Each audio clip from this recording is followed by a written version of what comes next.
I got a call from Leslie Acquaviva. Leslie Acquaviva is and was the best contestant coordinator. If you don't know what a contestant coordinator is, that's how I started out. Remember on Newlywed Game, that's the one who gets contestants, yeah. And after doing that for years, because Leslie had done the original Hollywood Squares, and in the six, she had such a just a ton of files of contestants that were unused, or pretty or middle-aged or this or that. And for pilots, of course, you can use contestants that have been on other shows. It doesn't really matter. But Leslie, and Leslie, I believe, probably because she'd worked for Merrill so long, had worked on Hollywood Tees. Yeah, of course she did, because the contestants, wow, what a memory. Mel Carter was one of the contestants on Hollywood Teasers. He was a terrific contestant. I used him on many shows. So Leslie was working on teasers. She mentioned to me that Stone Stanley, Scott Stone and David Stanley, were getting ready to do a new show, and they didn't have a producer for it. And so she said, hey, why don't you meet David Greenfield? Now, I'd already met Scott years before Scott Stone started out at Telepictures when it first formed. Scott was there, an agent by the name of Jay Feldman, a lot of people who went on to produce shows. So I knew Scott, but we never worked together. So, excuse me, commercial break. I met David Stanley, a very funny guy, gentleman, and they explained that they wanted to do 2 presentations, and they were aware that that's what I did. I would do presentations that would then turn into pilots or go directly to air. But I'd never done 2. So I put together a show. It's called Free for All, Free with a 4, and then all, ALL, all sort of one word. And honestly, I do not remember how that show worked. But I did put together a script, and I did put together a presentation. But I was focused much more on Quicksilver, because Quicksilver, for me as a writer, was a much more fascinating show. I can't really give you a good example, but we would put up the 3 contestants, and we would put up 4 words. And for example, if we had 4 different types of fish, you might say, he might have starred in The Prawn Broker. Shrimp, it's a prawn. But they're much more dovetail kind of things. Trying to remember. When this fish goes before Dave, he's a classic duo. Salmon, Dave, okay, because salmon is up there. But again, generally we'd start off the question so that it would guide you to one of the other words, so you would buzz in too early, and then you'd have to hear the whole question, but not always, or you'd always wait for the end of the question. And it was just very cleverly written. I mean, I'm not speaking for myself. That was not a pat on the back. Terry McDonald, who had worked on Jeopardy for years before Alex took over, was just a terrific writer and an innovative person to conceptualize game shows. He also came up, with the idea of Win Ben Stein's Money, which was a brilliant idea. I mean, it's funny how the simple game shows become so successful. A show as simple as Family Feud, we asked 100 people. I mean, Match Game. Fill in the blank. I'm sorry? Fill in the blank, yeah.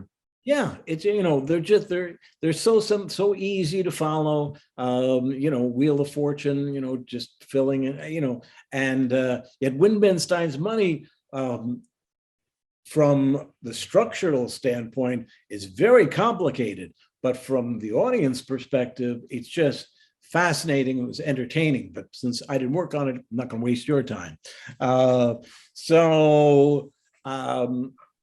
I put together Terry's Quicksilver, and whoever came up with free for all did the presentations. I'm not sure if I hosted both of them.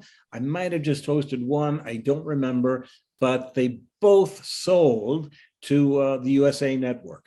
90% sure of that. I don't think they gave me a choice. The shows were picked up pretty quickly. And once again, we didn't have to go to pilot. I love it. You know, when you could just do a presentation and it's good enough that they get it. And it's like, yeah, okay, good. Build a set and, you know, go with it. And the only tough part was, you know, Mark Wahlberg, who I believe had been announcing Shop Till You Drop prior to that. Mark Wahlberg now he does, you know, Mark Wahlberg, folks.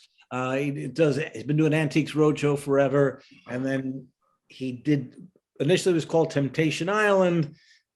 There's so many Love Island, Temptation Islands on right now. I don't know which one he's hosting, but he's hosted one of them. The folks at home will know. Anyway, Mark's a terrific guy and was kind of wasted on Shop Till You Drop. Not wasted, but, you know, Pat Finn is great, but just as an announcer, he's better than that. He's a terrific host.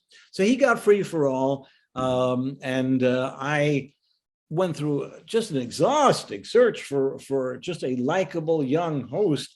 And it's not that easy. You know, people think game shows, you know, you can just get up and read a script and, hi, how you doing? Where are you from? And get on with the show. But this one, because of the technique of the writing style, there were certain questions where you would have to take a pause without inherently giving away that you were taking a pause.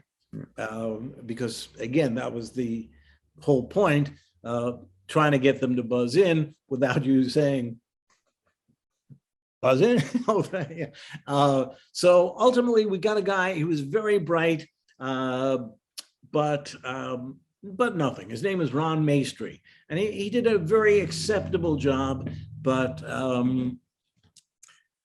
USA they didn't love him. They liked him, but he never really ultimately made it as a game show host. He was good on the show, and the show itself was so well written, not because of me. Again, I did a lot of the writing, but Terry was nice enough to write certainly about a third of the questions. And likewise, Andrew Golder would write a third of the questions.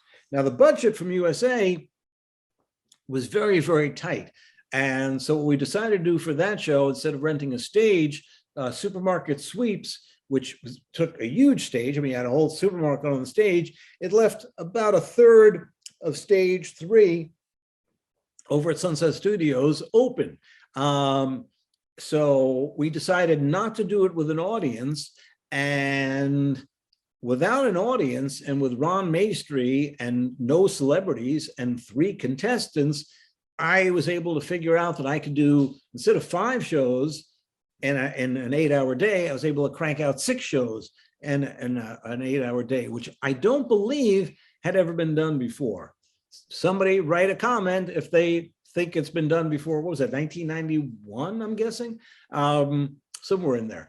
So we did 3 before lunch and 3 after lunch, and it was a piece of cake. I'm sitting there, I had a long conference table with all of my notes, all the questions, and I had a ding and a buzz, okay? Ding when they're right, buzz when they're wrong, okay? And a PL, and that was it. On an empty stage, I had a whole supermarket behind me, which of course you didn't see. We're shooting over here, and because it was a smaller set, all we needed were 3 contestants and a giant TV. Now that was a problem because the lighting situation, we really couldn't use. Normally we'd use a rear screen projector back then, okay, which projected from the back, and that way you wouldn't get any shadows. But it didn't work with the lighting and the small set, so we had to go buy at that point a giant screen TV. Now this was before flat screens and before high def or anything else like that. So we had a giant tube TV set, and it cost $3,500, and that was on sale. It was like $1,000 off. And Scott and David and I, Scott Stone, David Stanley, and I literally went shopping, and we found this TV. We said, that's going to work, and we're going to put that in the set. And it was $1,000 off, and I'm thinking, hey, you know, and I had never worked with Scott and David. I didn't know how they would take it. I said, could we get two?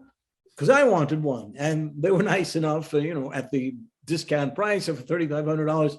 I had a TV, which has been back here until high def came out maybe 8 years later, something like that. Okay, it has nothing to do with the show. So the show went very well, but, you know, USA, it was on in the afternoon, I believe. Ratings weren't that good. Neither of those shows got picked, I'm sorry to say.